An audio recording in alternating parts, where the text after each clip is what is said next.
Kulkas episode Suami Tulang Lunak. Action.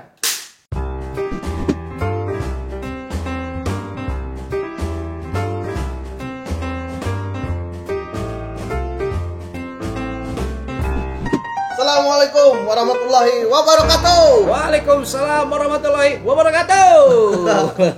Selamat berjumpa kembali di Kulkas, Kuliah ringkas. satu-satunya kuliah yang gak bikin boring. Dibahas secara ringkas, gak perlu bayar UKT atau ngontrak SKS. Tapi meskipun ringkas, kita tetap berkelas dan insya Allah berkualitas. Karena Kulkas, Pak, Ngademin topik-topik panas bukan pakai nafsu, tapi pakai ilmu. Atas bimbingan Wahyu. Kulkas Ngadem yuk.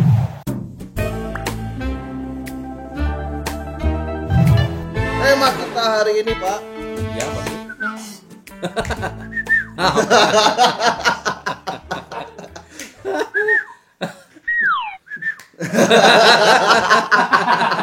Kacau. tema kita hari ini yaitu tentang suami tulang lunak, Pak. Oh, Ini yang dimaksud tulang lunak itu seperti apa ya? suami presto. Oke. Apa Pak yang dimaksud dengan suami tulang lunak itu, Pak?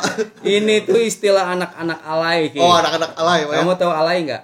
Ya tahu, Pak. Alay itu binatang nusok makan buah-buahan tengah peting. Lalai. Oh, alay. Kata anak-anak alay, suami tulang lunak ini adalah sebutan untuk suami dengan ciri-ciri sebagai berikut. Pertama, mager, Mager, Pak. malas gerak Oh. suaminya. Terus balad dari mager, masker, Masker. malas Apa, Pak? kerja. Malas kerja. Kan sejatinya suami itu tulang punggung bagi keluarganya. Yes, Pak. Ia Betul, Pak. harus banting tulang, suku dijieun hulu, hulu dijieun suku gitu untuk memenuhi kewajibannya mencari nafkah untuk istrinya sebagai belahan jiwanya dan anak sebagai si buah hatinya. Tetapi ada suami yang tidak bertanggung jawab menjadi tulang punggung keluarganya. Gawena tadi hardolin, dahar modal. Oleh. Ayo kamu nisan cantik.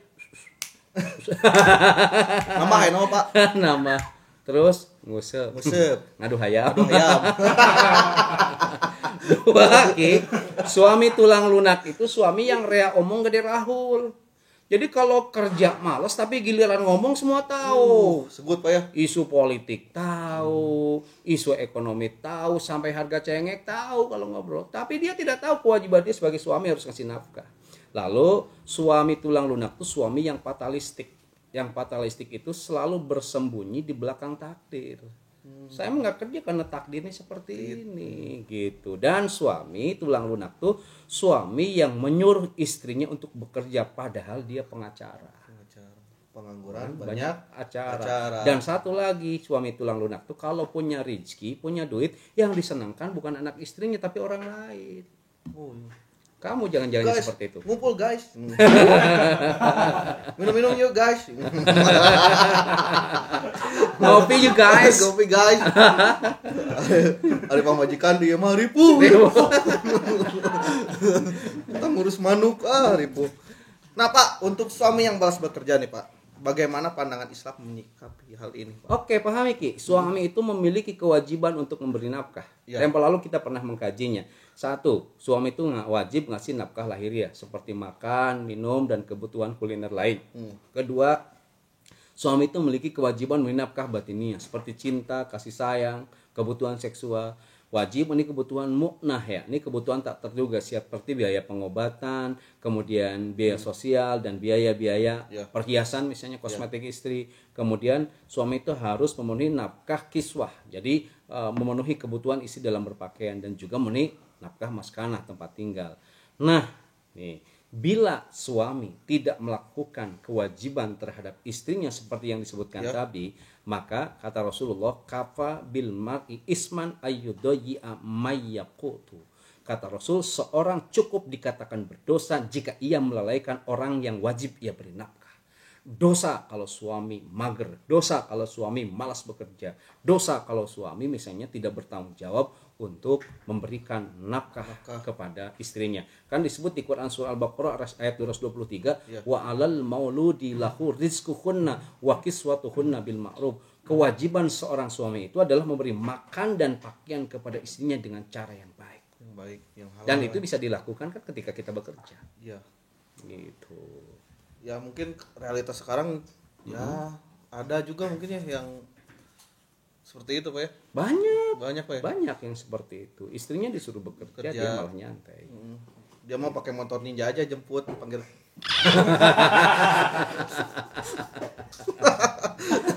Motor ninjanya numelina istri. Istrina.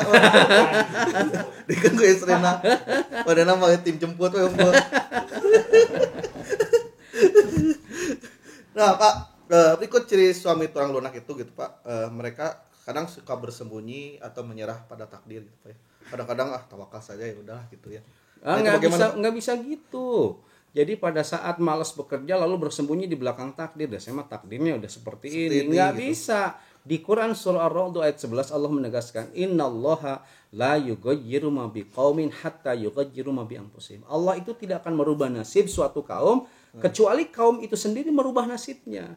Jadi kalau Allah tidak akan merubah nasib kita kalau kita tidak merubah nasib diri kita sendiri. Jangan karena misalnya malas bekerja ada takdirnya seperti itu. Dan begini, di salah satu hadis ya Rasulullah SAW pernah bersabda, yang namanya tawakal, jadi jangan saya mau tawakal nggak usah bekerja. Yang namanya tawakal itu kata Rasul itu seperti seekor burung yang pagi hari terbang keluar dalam keadaan perut lapar dan pulang sore hari dalam keadaan perut kenyang. Itu tawakal. Jadi tawakal itu gerak ya. Tawakal itu aktivitas, tawakal itu dinamis, tawakal itu tidak menyerah gitu. Jadi jangan karena kita tidak punya pekerjaan tetap lalu kita malas gerak. Bergerak, dinamis lah. Bikin apa saja. Karena yang namanya tawakal tadi kata Rasulullah SAW seperti halnya burung yang terbang pagi hari dalam keadaan perut lapar lalu pulang di sore hari perutnya sudah kenyang. Ya. Kenapa? Karena gerak. Itu. Karena dinamis. Itu Ki. Jadi Allah tidak akan merubah nasib suatu kaum kecuali kaum itu sendiri yang berubah nasib. Apalagi sekarang pekerjaan banyak banget ya, nggak perlu di kantor gitu. Kita usaha apapun sekarang bisa media sosial, banyak sekali gitu ya. Banyak, iya. Jualan malam lebih baik mungkin buka ini sendiri gitu, lebih menguntungkan saat ini karena akses iklan itu sangat gampang sekali Pak untuk sekarang gitu ya. Sekarang dunia itu sudah datar. Yes, sudah datar. Semua punya kesempatan yang sama. Beda dengan dulu gitu Pak, maksudnya harus S1 atau gimana. Tapi sekarang kan mungkin kita lihat gitu ya pengusaha-pengusaha SD, SMP mereka sukses gitu. Bahkan tidak sekolah sampai S1 atau S2 mereka sudah sukses. Kuncinya di mana? Gerak. Usaha sih itu Pak. Iya, Pak ya. Betul. Nah, itu selain usaha usoli fardu. Pak, ciri suami tulang lunak berikutnya. Iya, Mas bekerja tapi malah nyuruh istrinya untuk bekerja. Ini gimana tuh, Pak? Banyak ini Pak. Banyak yang istrinya disuruh bekerja. Istrinya suruh bekerja. Ini pahami dulu untuk kerangka pikir ke arah sana. Di Quran surah An-Nisa ayat 1 Allah berfirman, "Ya ayyuhan nasu taqu rabbakumul ladzi khalaqakum min nafsin wahidah." Wahai manusia bertakwalah kalian kepada Allah yang telah menciptakan kalian min nafsin wahidah dari jiwa yang satu.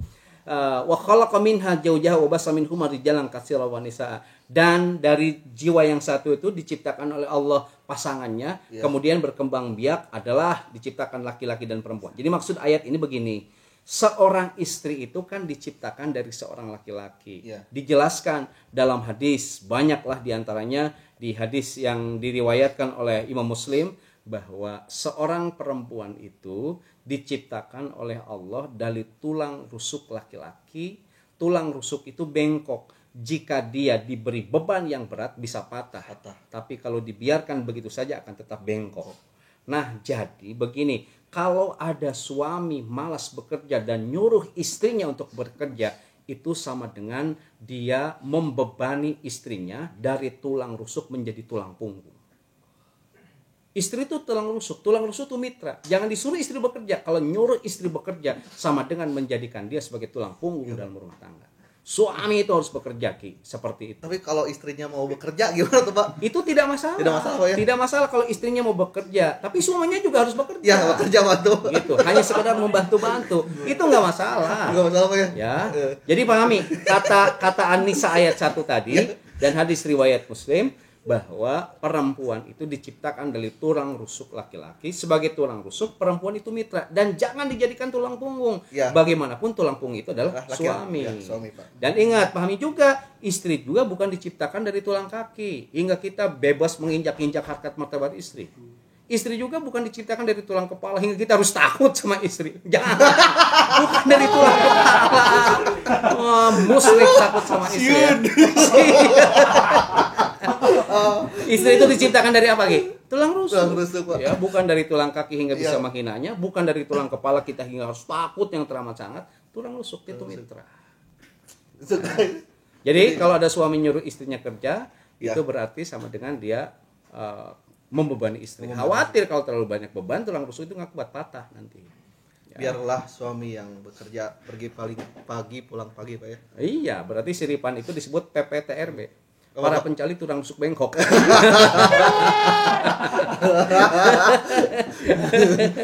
Manggi-manggi. Kayak 50 tahun manggi. Sudahlah, jangan ngeledek Oh, iya, teman Pak. sendiri. Kita doakan Kita segera doakan cepat ya. cepatnya ya, dapat tulang rusuknya. Dapat tulang rusuk yang cocok dan pas ya, Pak ya. Iya. Pak, ini Pak, bagaimana keutamaan seorang suami yang mencari nafkah untuk istrinya? Nah, ini yang harus dipahami oleh para suami. Satu, ada hadis riwayat At-Tabrani. Ada sahabat Nabi namanya Sa'ad Al-Khudri. Dia itu tukang batu yang kasar mencari nafkah untuk menghidupi anak dan istrinya. Yes. Karena dia mencari batu, mengangkat batu sampai tangannya kasar. Ketika Sa'ad Al-Khudri itu salaman dengan Nabi, Nabi berkata, hadihi yadun la tamassaha narun abadan. Kata Nabi, bari dicium tangan Sa'ad Al-Khudri ini adalah tangan yang tidak akan pernah disentuh oleh api neraka. Jadi kalau hari ini ada suami yang bekerja keras untuk istrinya sampai tangannya itu menjadi kasar, bila baginda Nabi masih jumenang, masih hidup, pasti akan dicium oleh baginda Nabi. Seraya baginda Nabi berkata, inilah tangan yang tidak akan tersentuh oleh api neraka. Jadi kalau tangan kamu lelah, tangan kamu rusak, badan kamu repot mencari kerja untuk anak dan istri supaya dikasih nafkah yang halal, itu tidak akan tersentuh oleh api neraka. Gitu, satu. Berikutnya, kata Nabi begini dalam hadis yang lain, man amsa kalla min amali yadayhi amsa maghfuran lahu. Barang siapa yang di waktu sore merasakan capek, lelah lantaran pekerjaan kedua tangannya mencari nafkah, maka di saat itu ia diampuni dosanya. Konon menurut satu hadis yang lain, ketika kita merasakan capek karena kita mencari nafkah untuk anak dan istri, setiap rusuk tulang setiap ruas dari tulang kita itu mendoakan kita. Apa yang didoakan setiap ruas dalam tulang kita karena capek itu, Allahumma gfirlahu, Allahumma arhamu, ya Allah ampunilah dia, ya Allah rahmatilah dia. Jadi kalau kamu capek bekerja, lelah bekerja, setiap tulang dalam tubuh kita berdoa dua hal, ya Allah ampunilah dia, ya Allah rahmatilah dia. Itu luar biasa. Maka jadi suami jangan malas, jangan mager, bekerja, gerak gitu. Gitu. Bahkan dalam hadis lain begini, Rasulullah SAW bersabda, sesungguhnya seorang di antara kalian membawa tali-talinya dan pergi ke bukit untuk mencari kayu bakar yang diletakkan di punggungnya lalu dijual sehingga ia bisa menutup kebutuhannya, ada lebih baik daripada meminta-minta kepada orang lain. Jadi ketika kamu nih pergi ke hutan, membawa tali, mencari kayu bakar, lalu kayu bakarnya kamu jual, kata Nabi, supaya anak kamu bisa makan dan minum, dan itu lebih mulia di hadapan Allah ketimbang kamu minta-minta sama mertua. Gitu. Maka geraklah bekerja. Dan dalam hadis lain juga disebutkan bahwa kata Rasulullah, dinarun anfaqtahu fi sabilillah wa dinarun anfaqtahu fi raqabatin wa dinarun tasaddaqu bihi ala miskinan wa dinarun anfaqtahu ala ahlika a'dhamuha ajran. Kata Nabi begini, 1 dinar yang engkau keluarkan di jalan Allah, 1 dinar yang engkau keluarkan untuk memerdekakan budak, 1 dinar yang engkau keluarkan untuk orang miskin itu dan 1 dinar yang engkau keluarkan untuk keluargamu itu lebih utama yang diberikan pada keluarga kita. Jadi kita punya 1 dinar yang diinfakkan di jalan Allah, 1 dinar yang disedekahkan pada orang miskin, 1 dinar untuk kepentingan yang lain, dan ada 1 dinar yang diberikan kepada keluarga kita. Yang lebih utama itu adalah yang diberikan untuk keluarga kita. Jadi bekerja. Sepeser, serupiah, sekecil apapun uang yang kita berikan pada istri kita, itu mulia di hadapan Allah. Gitu. Jadi tulang lunak. Suami presto, menjedog. Ada kreativitas sedikit, ngajar dog gitu. Itu bahaya suami yang seperti Makanya itu. jangan pernah mengeluh gitu ya ketika kita kerja capek gitu Pak ya. Kadang-kadang kita ngeluh, aduh capek kerjaannya, tapi ya untuk suami, untuk istri, untuk anak, tapi keberkahannya Pak itu ya. Keberkah. Keberkahannya seperti itu guys. Ya, jadi para suami-suami di rumah yang mungkin kalau ternak burung atau ini burung, ya ternaklah burung dengan ini gitu. Hasilnya untuk istri dan anak gitu. Jangan pakai foya-foya bareng anak yang lain gitu. Ternak burung apa yang melahirkan istri dan anak? Ternak burung atau enggak bikin kolam segede-gedenya gitu ya buat istri dan anak gitu. Boleh itu. Nah, ini Pak, begini, kalau suami punya rezeki, lalu proses menafkahkan rezeki ini nih dari mana dulu Pak? Oke, gini.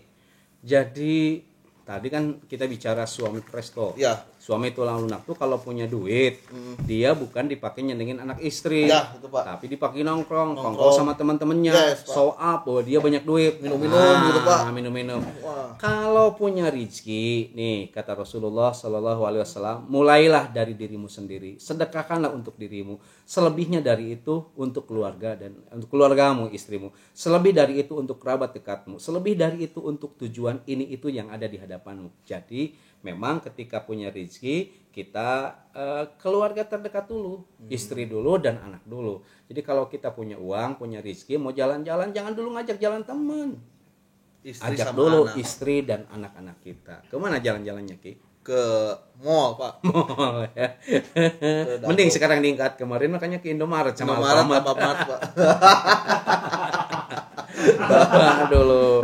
Ya setelah itu baru setelah anak dan istri baru kalau ada keluarga, keluarga kita, orang tua kita. Ya. Sekali lagi kalau mau ngasih ke orang tua jangan dulu nunggu ngumpul, seadanya saja, insya Allah diberi sedikit pun orang tua akan senang. Oke, Gitu. siap, Yang penting ada niat baik. Baru setelah itu kalau ada untuk kebutuhan yang lainnya, Iya. misalnya. Jadi utamakan dulu keluarga kita ya. kalau kita punya rezeki. Nah, seperti Oke, itu, Pak. jadi Iki begini, jangan jadi suami tulang lunak karena suami itu adalah tulang punggung. Jangan dijadikan istri sebagai tulang punggung karena istri itu adalah tulang rusuk. Istri itu adalah mitra yang harus dijaga. Kalau istri dibebani harus bekerja ini itu sementara suaminya diam, nanti khawatir tulang rusuknya patah. Dan kalau tulang rusuk patah tidak bisa diobati di bengkel terdekat di rumah Anda.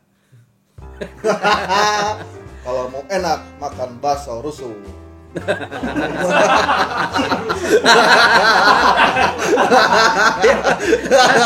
Oke, Ike. Jawaban atas pertanyaan tadi jangan dianggap yang paling benar ya. Nyari lagi pada narasumber yang lain. Untuk Sobat Ngadem, Iya. jangan lupa like, komen, dan subscribe channel kita ya.